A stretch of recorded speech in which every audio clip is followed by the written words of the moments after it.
इनको देख के नमस्ते करेगी कंपनी, क्योंकि कंपनी अच्छा ये बता रहा बोतल चाहिए, तुमको पता कैसे चलता है? वहाँ पे देखने को मिली है, मुझे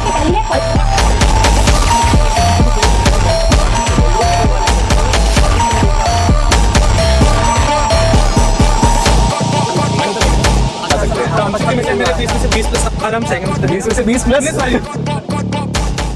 हाँ जी, तो आज हम गवर्नमेंट स्कूल का मॉर्निंग शिफ्ट का पेपर आपके साथ डिस्कस करेंगे इकोनॉमिक्स का, और कल हमारा इवनिंग शिफ्ट वालों का पेपर होगा। तो क्योंकि आज पेपर आ गया अभी हमारे पास, तो हम इसको डिस्कस करेंगे, आप अपने आंसर्स मैच करेंगे। तो हम डिस्कस करने जा रहे हैं एमसीक्यूज, और आपको किसी भी प्रैक्टिकल में 3, 4, 6 मार्कर किसी में भी कोई प्रॉब्लम हो तो आप कमेंट करके अपना आंसर पूछ सकते हैं। तो सबसे पहले शुरू करते हैं स्टैटिस्टिक्स वाले पोर्शन, सेक्शन ए से। क्वेश्चन है, first question, which of the following is not example of statistics? इसमें से कौन सा लग रहा है कि ये स्टैटिस्टिक्स नहीं है? तो पहला है maternal mortality rate in India 133 पर lakh, in China and it is only 27 पर लैख। तो क्या कह रहा है, ये स्टैटिस्टिक्स है। एक person is summer, he is 28 year old, तो ये एक सिंगुलर डेटा है, तो इसको हम स्टैटिस्टिक्स नहीं कहेंगे। तो क्वेश्चन ने हमसे पूछा not the example of statistics, तो answer is B. Next question हमारा मैच द फॉलोइंग है। प्राइमरी डेटा को हम क्या बोलते हैं? Original data. सेकेंडरी डेटा किस सोर्स से मिलता है हमें? पब्लिश्ड और अनपब्लिश्ड सोर्स से। लॉटरी मेथड कौन सा होता है? लॉटरी मेथड होता है हमारा नॉन रैंडम सैंपलिंग। और selecting student for school cricket team, तो हम इसके लिए लेंगे डी का ऑप्शन होगा सेकेंड। तो एक बार मैच करेंगे इसमें। फर्स्ट का हो गया थर्ड, तो हमारा फर्स्ट और सी ऑप्शन नहीं है। ए का थर्ड है, बी का फोर्थ है, सी का सेकंड है, सी का थर्ड है, तो सी का मैच करेंगे एक बार। सी का फर्स्ट आ रहा है और डी का फर्स्ट आ रहा है, तो हमने एक गलती कर दी। फर्स्ट का हो गया थर्ड, बी का हो गया फोर्थ, सी का हो गया सेकंड, और selecting student for school cricket team. तो अब हमारे पास दो ऑप्शन है। लॉटरी मेथड जो है वो रैंडम सैंपलिंग है कि, तो वहां पे आ गया रैंडम से, तो सी का हो गया सेकंड और डी का हो गया फर्स्ट। तो हमने पहला ऊपर नीचे लिख दिया, तो इसका ऑप्शन होगा option B. In table heading of rows are called, तो हेडिंग को क्या बोलते हैं हम? हेडिंग को बोलते हैं स्टब्स। तो हमने बहुत सारे डायग्राम बनाए, लेस देन और मोर देन, और इसको हम कैलकुलेट करते हैं तो इससे क्या निकल के आता है? इसका आंसर निकल के आता है मीडियन। जो परपेंडिकुलर है किसको शो करता है? Median. Arithmetic mean of 8 observation, तो 8 हो गया n और मीन हो गया 7, तो हमने निकाला sigma x, 8 into 7 56। New observation, तो हमारा n अब हो गया 9 और ये 16 इसमें ऐड करेंगे तो दिस वुड बी 72, और हमारे पास ये n 8 था, हो गया 9, तो डिवाइड करेंगे, आंसर आएगा 8, option A. Consumer price index का दूसरा नाम तो कॉस्ट ऑफ लिविंग इंडेक्स। चलिए, कोफिशिएंट ऑफ कोरिलेशन, अगर पैरेलल टू एक्स एक्सिस है तो क्या होगा? इट मींस आप x की कितनी भी वैल्यू इंक्रीज करें, कितनी भी वैल्यू डिक्रीज करें, y की वैल्यू में कोई भी चीज नहीं आएगा। इसका मतलब x और y में कोई भी रिलेशन नहीं है, तो आंसर हो गया C. Madhav has a showroom of footwear, he keeps footwear of all leading national and international brand.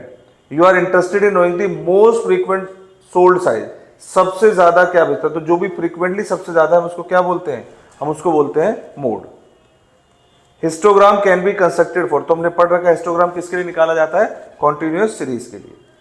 All numbers are not statistics but all statistics are number, तो बिल्कुल ट्रू है। A single numerical value is not capable of any interruption, तो जैसे अभी first question में आया था कि एक पर्सन की एज दी हुई थी, तो वो इसी का एग्जांपल है। तो दोनों की दोनों स्टेटमेंट ट्रू है और ये एक दूसरे को एक्सप्लेन कर रहे हैं। चलिए, तो हमारे स्टेट्स के एमसीक्यू कंप्लीट होते हैं यहाँ पे। अब हम आते हैं मार्केट वालों पे।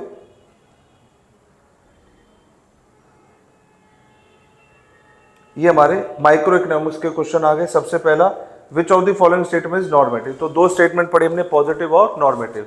पॉजिटिव क्या चल रहा है इसको बताता है, नॉर्मेटिव सॉल्यूशन मतलब शुड बी को बताता है। नॉर्मेटिव मतलब व्हाट शुड बी, तो हमें शुड कहां पे नजर आ रहा है? सी में। Ram should spend more time in study to improve his academic performance, तो ये वैल्यू जजमेंट पे बेस्ड होता है।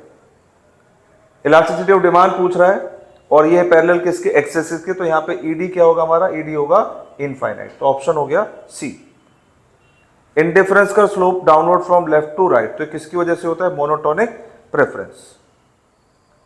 आकाश is willing to buy 10 unit of good egg irrespective price rise, भाई प्राइस को कितना भी बढ़ाओ वो 10 यूनिट खरीदेगा। तो ये शेप ऑफ डिमांड का, तो डिमांड का कैसा होगा, पैरेलल टू वाई एक्सिस, मतलब डिमांड में कोई भी चेंज नहीं हो रहा है, तो इसको बोलते हैं elasticity of demand is equal to 0, जिसको आप बोलते हैं perfectly inelastic supply. Income effect of inferior goods is positive, तो इंफीरियर जो इनकम इफेक्ट है इंफीरियर गुड का वो कैसा होता है, नेगेटिव। तो ये हमने पढ़ रखा है, तो ऑप्शन क्या हो गया, false. When income of all consumer rises या when the income of consumer rises, demand for normal good fall, तो ये भी क्या है, फॉल्स। दोनों की दोनों स्टेटमेंट फॉल्स है, तो ऑप्शन हो गया D. Marginal cost is determined by both fixed and variable cost, तो मार्जिनल कॉस्ट किससे निकलती है, सिर्फ या तो वेरिएबल कॉस्ट से या टोटल कॉस्ट से, फिक्स कॉस्ट से नहीं निकलती, तो ये हो गया फॉल्स।